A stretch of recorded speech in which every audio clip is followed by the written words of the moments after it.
नमस्कार दोस्तों। आज अपन बात करते हैं महाभारत के एक पात्र पितामह भीष्म के बारे में।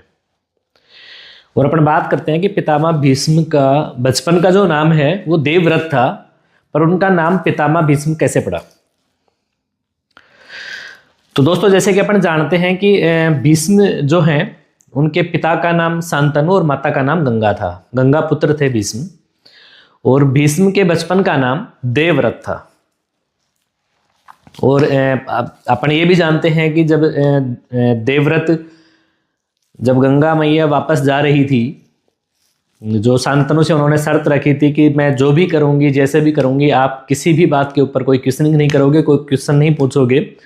और जब वो उन बच्चों को बहा रही थी गंगा के अंदर, और जब वो देवव्रत को लेके जा रही थी बहाने के लिए, तब शांतनु ने उनसे पूछ ही लिया कि आखिर तुम ऐसा अपने बच्चों के साथ में क्यों कर रही हो। और इस पर उन्होंने कहा कि मेरा तो यही आपसे सवाल था कि जिस दिन भी तुम मेरे से एक सवाल करोगे तो मैं आपको छोड़कर हमेशा के लिए चली जाऊंगी। तो वो अपने साथ में उस बच्चे को भी साथ ले जाती हैं, और वो शांतनु को वचन दे के जाती हैं कि जैसे ही ये बच्चा थोड़ा समझदार होगा मैं इसको आपके पास में लौटा दूंगी। और वो देवव्रत को माता गंगा अपने साथ में लेके चली जाती हैं, और देवव्रत की शिक्षा दीक्षा भी वहीं होती है। और फिर जब देवव्रत थोड़े समझदार होते हैं तो वो गंगा मैया देवव्रत को वापस महाराज शांतनु के पास में छोड़ जाती हैं। अब जैसे ही महाराज शांतनु के साथ में देवव्रत आते हैं तो महाराज शांतनु क्या करते हैं, देवव्रत को हस्तिनापुर का युवराज घोषित कर देते हैं। और वो उनके लायक भी थे, निपुण थे, हर चीज़ के अंदर बुद्धि में निपुण थे, शस्त्र ज्ञान में निपुण थे। तो महाराज शांतनु उनको युवराज घोषित कर देते हैं।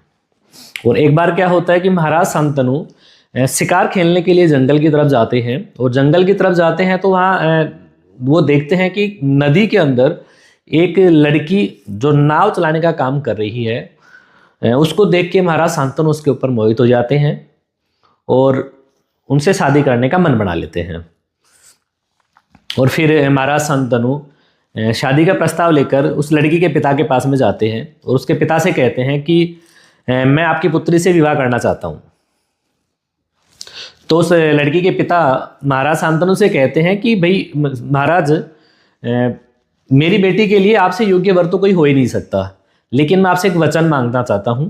तो महाराज शांतनु कहते हैं कि हाँ बोलिए, आपका क्या वचन है, ले मांगिए। तो सत्यवती के पिता महाराज शांतनु से कहते हैं